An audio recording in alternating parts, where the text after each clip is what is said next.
Hey guys, and good morning. I'm sorry you had to see that. We will actually jump back into that scene in a moment. But first things first, I just have to get the dogs to their haircut appointment, and unfortunately Jensen is still sleeping, so I have to wake him up, get him into the car, take a little road trip, and then we'll come back, talk about the video that I took when I was having a moment, if you will, and I'm gonna let that kind of play out, but then I will actually talk about it today, things that I talked about in the video, as well as other things that maybe I haven't shared yet, things that maybe I want other people to be aware of, but more so I want to make sure that other people that are going through a similar situation, that I just want to be relatable, and I want them to know that what they're feeling isn't wrong or doesn't have to be justified. So let's get the puppers to their appointment and then we'll jump right back into this. All right, let's do this.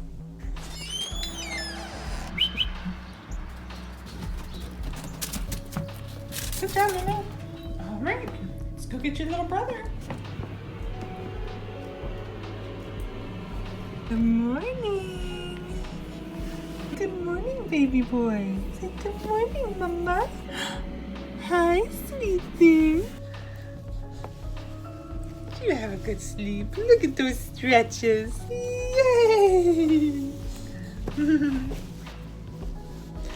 Yay!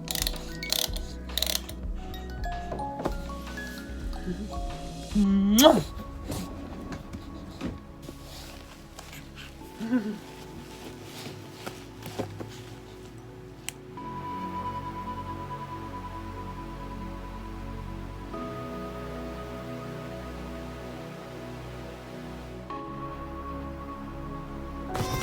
Okay guys, let's go.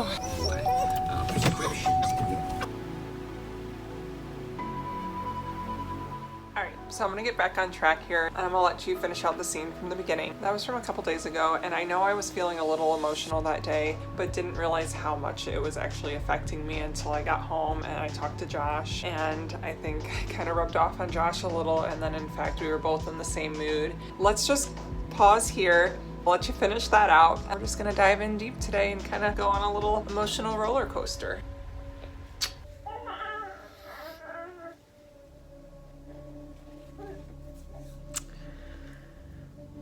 Don't worry, nothing serious has happened, and he's just talking away.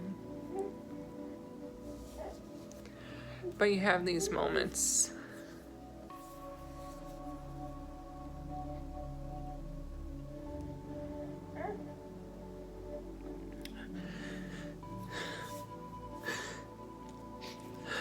these selfish moments where you feel bad for yourself, and they're very far and few between now, but they still happen, because I know Jensen can have a good life. I know we can provide him a good life.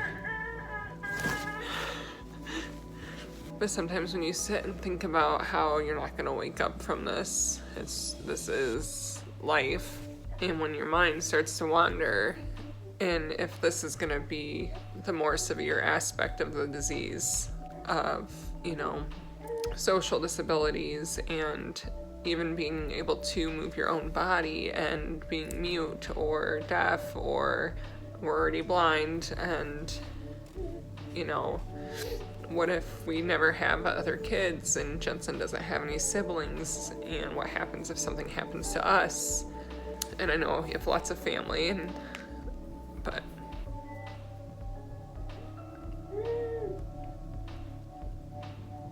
I'm not looking for any pity or anything like that by any means.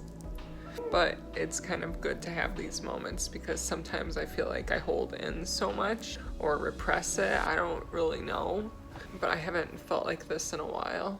But when you have these moments, you definitely have them. And I was just thinking the other day about another person's Instagram and how they said they received their son's cane in the mail and he couldn't open it because he knew what that meant. And it's so true. Right now, Jensen's just a little baby that sits in his car seat and no one knows different. And someday, he's gonna look different and act different, which is okay. But just by that alone, someone's gonna judge him. Even though right now they look at him and say how beautiful he is and perfect. And the same person that didn't know any better when he's older might think of him differently. And my mom got her genetic results back today, and I'm very happy about it because she is negative, which is great because no one else in my family really has to worry about it. And it was just a sporadic gene mutation in my makeup when I was conceived. So it started with me, which I was never one to like blame myself, even though I know it came from me. But for some reason, maybe it's just right now, it just kind of sucks. It doesn't help that Jensen's kind of regressed a little bit and wanting to play or do anything. He just has been sleeping a lot, which is great, but he's been sleeping a lot and then really cranky. If he's not in his crib or in the swing, he won't play. And that might just be growing. Like, he might be growing, it might be his teeth. You know, it's hard to say with kids, but it just doesn't help that we can't really have happy times right now, and frustrating. These puffy circles are real nice. But you know what? I figure this is a great opportunity because in the moment that I was sitting here, I felt so alone because I want to make my husband feel better, but I know nothing I say will. So I know I can't talk to him. I know I could talk to my mom or one of my friends, but at the same time, I just don't really feel like putting forth all the effort to text or call. All right, I better go. We're back.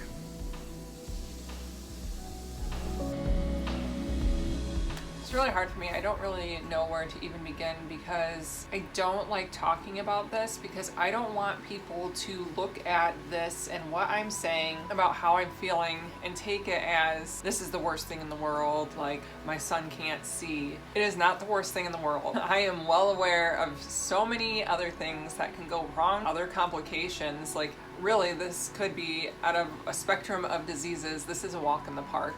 But that's why I get so torn up about this, because I know there's this side of the spectrum, and I know there's also this side of the spectrum of a normal, healthy kiddo.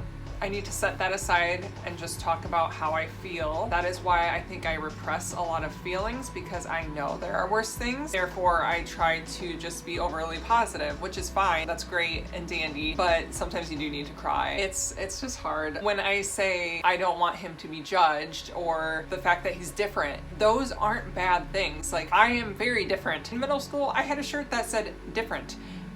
So when I'm talking about being different or being judged or being upset, don't take it out of context. This is again why I struggle with these feelings, because I don't need to justify how I feel. With that being said, I'm gonna go over things that bothered me at the beginning versus now, and just little things that still pop up into my head that I think about and I'm like, dang, that really sucks. Not for this video to be negative, but these are just things that actually go through my mind, and I don't like to talk about them because I don't want other people to judge me. My number one thing that got to me when I first found out that my son did not have vision was the fact, and this just broke me down every time, he will never see my face or know my face. And oh my god, it's already getting to, like, this is what I mean when I say I feel like I'm in a great place right now, like mentally. When I go back and open myself up into those first few days or months, it just comes flowing right back in. More recently, oh my god. I do not have a good setup.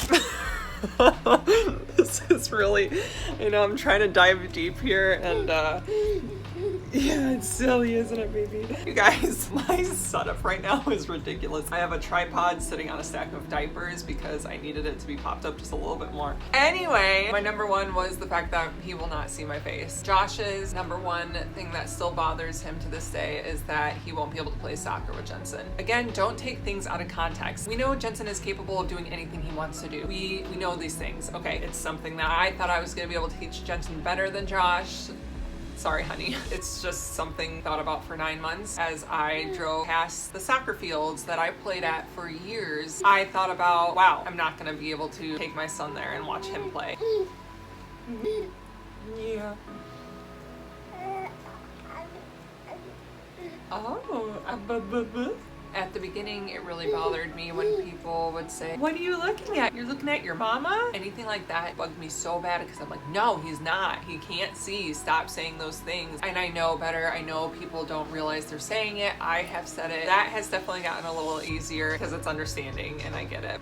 Oh, what you do? Oh, look at you go. Or just the little things that Jensen might miss just walking past something. My friend talked about seeing chalk at the store. She started to tear up because that realization that it's not going to be the same. Or at the beginning, I was blowing bubbles. Jensen can't see the bubbles. It's just dumb little things that really get to you. It just takes time, I guess. Again, I don't know if I am getting better at dealing with things or if I do push them down. I still don't know. Another parent asked me, how long does it take to feel normal? Do you get past this? How long does it take to get past this? And I truthfully, after the other day, am starting to get a little nervous that, you know, things are actually going to get harder in some ways. But honestly, I think for the past 2 months or so, I do feel in a better place. I'm able to more so enjoy Jensen, and I think I kind of forced that more in my head, that I like had to enjoy my baby. It's so sad for me to say that I didn't enjoy him. It's not that I didn't enjoy him, but I couldn't get past my grief. I wasn't taking in the baby snuggles, the early baby stages, and I did not enjoy that. I didn't get a great experience with that, and it stinks looking back on. I wish I wasn't overcome by grief. There's nothing I can do about that now except for to enjoy him as he is now, which leads us into what I was talking about earlier. You get used to the idea of Jensen not having any vision. Then boom, you're hit with the realization that he could have the worst end of the spectrum. There could be so many complications that go with this disease, and you just don't know until you cross that bridge. That's when you really dive deep into that thought process.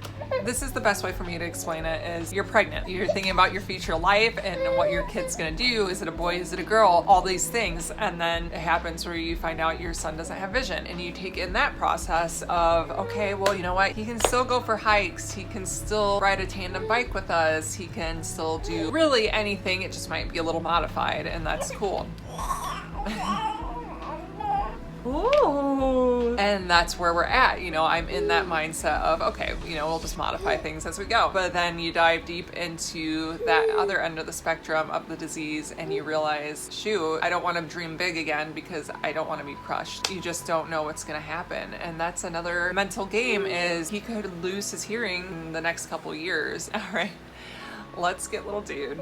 Something else I want to talk about, and one of the things that bothered me a lot actually when we first found out, are his curtains. When I was registering for gifts for his shower, I really wanted these curtains that have little stars so you can see it illuminates like that. I just thought these were super cool and I would have loved them as a kid, and I accidentally registered for ones that just have stars on them. I still then purchased the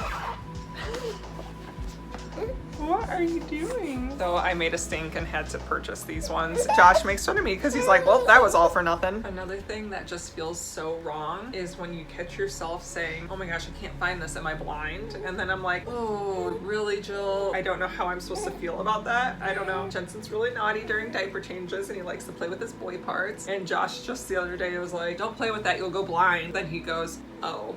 And you know, we do laugh about those things. We really try to find the humor in things. I feel like that's just gonna be our coping mechanism. I don't know if that's wrong. I don't think there's a wrong or a right. However you handle things is your decision. I think we need a bottle. And really quick, as Jensen's milk is warming up, something else we kind of struggle with. Not as bad, but it's just one of those little things that you take so much time to put together a nursery, and then you realize that he's not gonna see all the things we did. I tried out my Cricut for the first time, and I got so mad trying to make this because it didn't come out exactly how I'd liked it to. Josh and his dad made this clock when he was a kid. Just some more Cricut stuff. Josh's mom made Jensen that. Trying to save money, so I did these drawings out of one of those adult coloring books. So I just did some of the forest animals. My brother had made this for me on a different occasion, and I repurposed it for Jensen's room. And my brother also did this deer head, and again I repurposed it for his nursery. And then I made all these little banners with my Cricut. We got gifted this from my best friend's mom. She made these cute little animals here. This sign down here that I tried my little handwriting skills, which if I could go straight across, that'd be great. Just some little things that you realize that he won't be able to appreciate as much as you might have thought.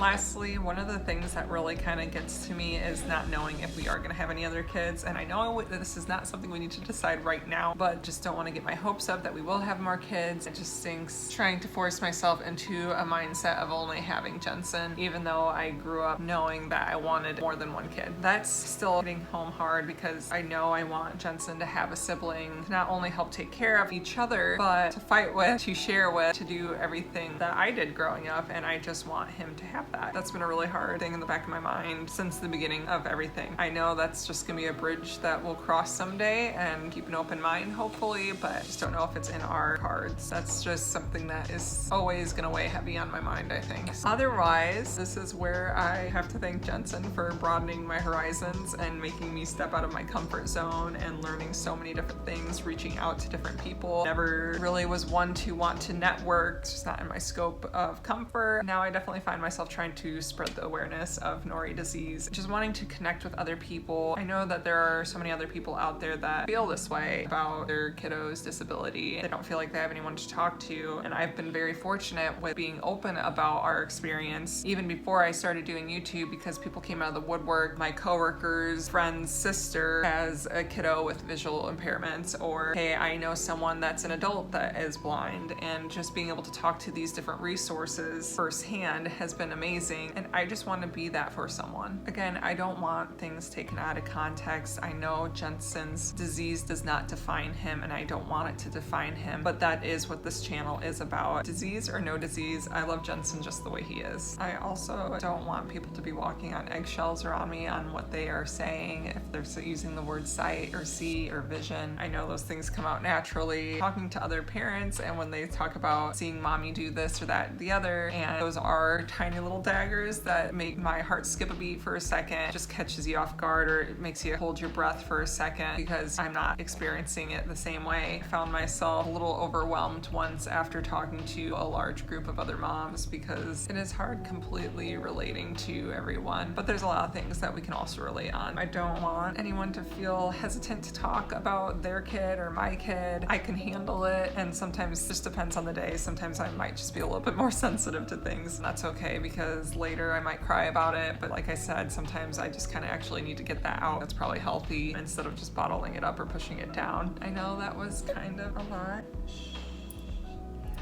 Jensen was full on asleep as I'm trying to feed him the bottle, and I just put him down to sleep finally. But on the baby monitor, he's just talking to himself in the crib now. But as always, thank you so much for listening. Please like, subscribe, and comment to our videos. We would love to hear from you. We'll see you guys next time.